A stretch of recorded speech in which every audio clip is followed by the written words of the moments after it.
पुण्यातील सुप्रसिद्ध अशा MIT विश्वशांती विद्यापीठातील कामावरून कमी करण्यात आलेल्या काही कर्मचाऱ्यांनी आपल्या कुटुंबियांसह पत्रकार परिषद घेऊन आपल्यावर ओढविलेल्या परिस्थितीचा लेखाजोखा माध्यमांसमोर मांडला होता. परंतु मला माझी मुलगी माझ्या कॉलेजमध्ये जाऊ शकत नाही.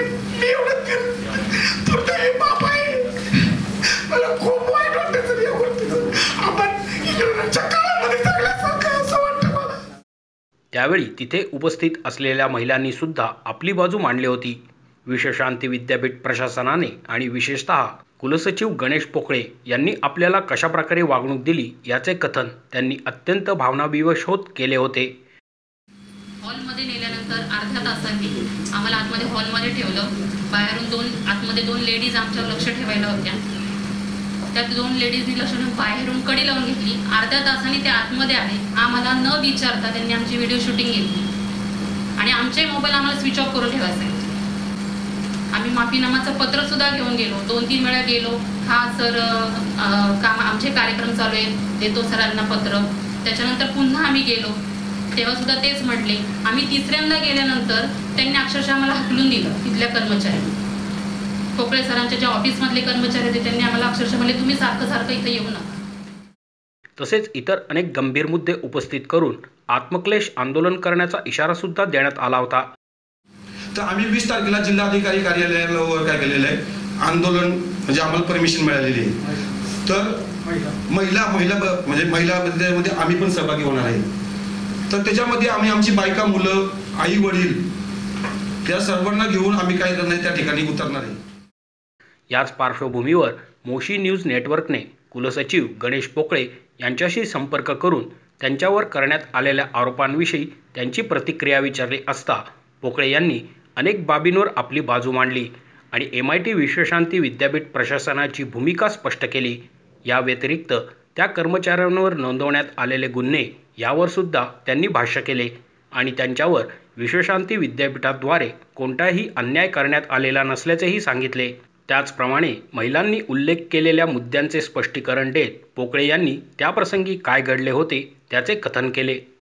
नमस्कार, मी गणेश पोकळे, कुलसचिव MIT विश्वशांती विद्यापीठ. जी 16 तारखेला पत्रकार परिषद घेतली आमच्या काही कर्मचारी बंधूंच्या कुटुंबियांकडनं, त्या बाबतीतल्या ज्या काही गोष्टी निदर्शनास आल्या त्याचा एक थोडासा खुलासा करू इच्छितो संस्थेच्या वतीनं. तर पहिला मुद्दा असा आहे की जो विश्वशांती शब्दाबद्दल उल्लेख झाला, तर गेली अनेक वर्ष संस्था स्वामी विवेकानंद, संत ज्ञानेश्वर यांच्या वतीनं कार्य करते. आणि जेव्हा असं आमच्या निदर्शनास आलं की कोथरूड परिसरात म्हणजे विद्यापीठाच्या परिसरालगत अनेक ठिकाणी होर्डिंग्ज लावलेल्या आहेत, त्या होर्डिंग्जवर संत ज्ञानेश्वर, स्वामी विवेकानंद, विश्वशांती संघ असा एक शब्द लिहिला. आपण सर्व जाणता की विद्यापीठाच्या नावामध्ये विश्वशांती हा शब्द आहे.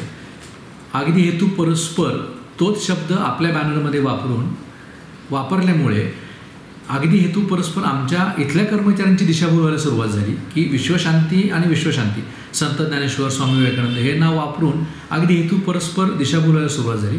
त्यामुळे आम्हाला त्यांची दखल घेणं भाग होतं, जे आम्ही त्यांना त्या दिवशी अगदी व्यवस्थितपणे जेव्हा भेट झाली महिला कुटुंबाची तेव्हा आम्ही त्यांना सांगितलं की हा शब्द आतील मंडळींमध्ये संभ्रम निर्माण करतो. हा पहिला मुद्दा. त्याच्यानंतर असं एक बोललं गेलं की आम्ही त्यांच्यावर खोटे गुन्हे दाखल केले, तर कुठले खोटे गुन्हे दाखल केलेले नाहीत. आपल्या पोलीस यंत्रणांनी जेव्हा 1 मेच्या रात्री त्यांनी जो काय प्रसंग केला, जे काय वर्तन केलं ते अतिशय संस्थाविरोधी गुन्हेगारी स्वरूपाचं होतं. त्याच्यानुसार पोलिसांनी व्यवस्थित तपास करून ते गुन्हे दाखल केलेले आहेत. त्यात कुठलाही वेगळा गुन्हा जोडला आहे किंवा असं केलं असं कुठलाही भाग नाही आहे. पोलिसांच्या तपासांती जे काही गोष्टी समोर आल्या, त्यांना जे काय पुरावे मिळाले त्यानुसार तो गुन्हा दाखल झालेला आहे. त्यामुळे संस्थेनं कुठलाही खोटा गुन्हा कुठल्याही व्यक्तीवर दाखल केलेला नाही आहे. त्याही पुढं असा एक विषय आहे की आम्ही माफीनामा दिला होता पण तो माफीनामा कबूल करण्यात आला नाही, असा एक विषय झाला. तर त्याच्यामध्ये मी अगदी स्पष्टपणे सांगू इच्छितो की ज्यावेळेस हे घटना घडली त्याआधी आणि त्यानंतरसुद्धा प्रशासनाने अगदी आमच्या प्रेसिडेंट सरांकडनंसुद्धा या सगळ्या मंडळींना त्यांची बाजू 2 किंवा त्यापेक्षा अधिक वेळेस मांडण्याची संधी दिली होती. आम्ही वेळोवेळी आव्हान केलं आहे की तुमचा काही जर प्रश्न असेल तर तुम्ही वैयक्तिक लेखी अर्ज द्या. विद्यापीठामध्ये तक्रार निवारण समिती आहे, त्याच्याकडे लेखी अर्ज द्या, त्याच्यावर कारवाई केली जाईल. पण या कुठल्याही मार्गाचा अवलंब न करता केवळ जमाव बनवणे बाहेरच्या काही लोकांसोबत एकत्र येऊन ह्या अशा प्रकारचे कृत्य केल्यामुळे विद्यापीठाला कधी त्यांच्या तक्रारी प्राप्त झाल्याच नाही त्या विधायक पद्धतीनं, आणि मग त्याच्यामध्ये ही घटना घडली. संधी देऊनसुद्धा त्यांनी संधीचा तो लाभ घेतला नाही. काहीतरी वैयक्तिक हेतूने त्यांनी या संधी डावलल्या. त्यामुळं माफीनामा वगैरे ह्या गोष्टीसाठी आम्ही कित्येक वेळ बोललो होतो, आणि त्याही पुढे जाऊन माफीनामा म्हणजे हे जे काही गुन्हे दाखल केलेले आहेत हे प्रकरण आता न्यायप्रविष्ट आहे. त्याच्यावर न्यायालय त्यांचा निर्णय देईल. न्यायालय आपल्या सगळ्यांपेक्षा मोठा आहे. तो जो काही न्यायाचा निर्णय येईल ती लढाई तिथं लढली पाहिजे. तो न्यायालयीन कामकाजाचा भाग आहे. त्याच्यामध्ये आम्ही हस्तक्षेप करू इच्छित नाही.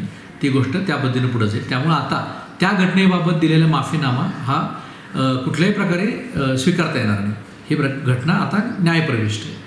त्याही पुढे ज्या काही महिला भगिनी आहेत त्या ज्या आल्या, त्यांचं असं म्हणणं आहे की आमचं एक व्हिडिओ शूटिंग केलं. तर मी हे परत स्पष्ट सांगू इच्छितो की व्हिडिओ शूटिंग हे ती जी काही मीटिंग झाली त्या संदर्भातलं होतं. कारण अशा परिस्थितीमध्ये जेव्हा चर्चा केली जाते तर त्या चर्चेचं आपण रेकॉर्डिंग करणं आवश्यक आहे. कारण त्याच्यामधून मुद्दे बोलले जातात. त्या मुद्द्यांवर पुढं काही प्रक्रिया करायची असेल तर ते मुद्दे रेकॉर्ड करणं आवश्यक आहे. आणि हे त्या ठिकाणी जेव्हा केलं त्यावेळेस इतर महिला सहकारी होत्या, आमच्या काही महिला कर्मचारी सुरक्षा रक्षक आहे, तो पद्धतीचा भाग आहे, ते सगळे होते. त्यामुळे अशा प्रकारेची रेकॉर्डिंग केली. त्याही पुढे जाऊन त्या महिलांचं असं आहे की आम्हाला भेटू दिलं नाही किंवा वेळ लागला. तर तो मुद्दा तसा नाही आहे. हे अत्यंत खोटे आरोप आहेत.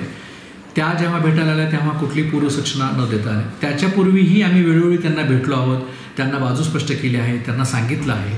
आणि एक गोष्ट नमूद कराल की विद्यापीठाने कुणावर कुठलाही अन्याय केलेला नाही आहे. अगदी रीतसर विद्यापीठाने सगळ्या गोष्टी केलेल्या आहेत, करत आहेत. कर्मचाऱ्यांची काळजी केली आहे, करत राहतील. या महिलांना असंही सांगण्यात आलं होतं की नियमाप्रमाणे विद्यापीठाचे प्रशासकीय अधिकारी म्हणून कुलसचिव त्यांना भेटतील, पण त्यांनी त्या भेटण्यास नकार दिला. आणि त्या प्रकरणामध्ये मग त्यांना जेव्हा वाट पाहून त्यांनी शेवटी इच्छा व्यक्त केली की आम्ही कुलसचिवांना भेटू, तेव्हा मी ॲज अ कुलसचिव लगेच त्यांना जाऊन भेटलो आणि त्यांचं निवेदन घेतलं. पण आधी सांगितल्याप्रमाणे हे सगळं जे निवेदन आहे ते त्या 1 मेच्या घटनेशी निगडीत आहे, जे ऑलरेडी न्यायप्रविष्ट आहे प्रकरण. त्यामुळे त्याच्यामध्ये कुठल्याही प्रकारची गोष्ट किंवा हस्तक्षेप करणं योग्य नाही. विद्यापीठाची स्पष्ट भूमिका आहे. आणि मग मी तुमच्या माध्यमातून परत सांगू इच्छितो की अशा प्रकारे विश्वशांती शब्द वापरणं, संभ्रम निर्माण करणं, ह्या सगळ्यामधनं एक विद्यार्थ्यांच्या मनात, इथल्या कर्मचारी शिक्षकांच्या मनात विनाकारण संभ्रमाचं वातावरण तयार झालं. त्याच्यामुळे ते विद्यापीठातल्या शैक्षणिक वातावरणाला, शांततेला भंग पावतो आहे. परत या प्रकारे सारखे आंदोलन करणं, इतर लोकांना भेटणं, विद्यापीठाची नाहक बदनामी करणं, याच्यामधनं विद्यापीठ प्रशासनाला ही मानसिक त्रास होतो आहे, विद्यार्थ्यांना मानसिक त्रास होतो आहे. आणि जे प्रकरण न्यायप्रविष्ट आहे त्याच्यामध्ये सगळ्यांनी न्यायालयाचा आदर करून न्यायालयाने आपलं काम करेल, तो त्यांचा निर्णय सांगेल, त्यानुसार मार्गक्रमण करावं, एवढी साधी अपेक्षा आहे. मोशी न्यूज नेटवर्कसाठी मोहित शिंदे, पुणे.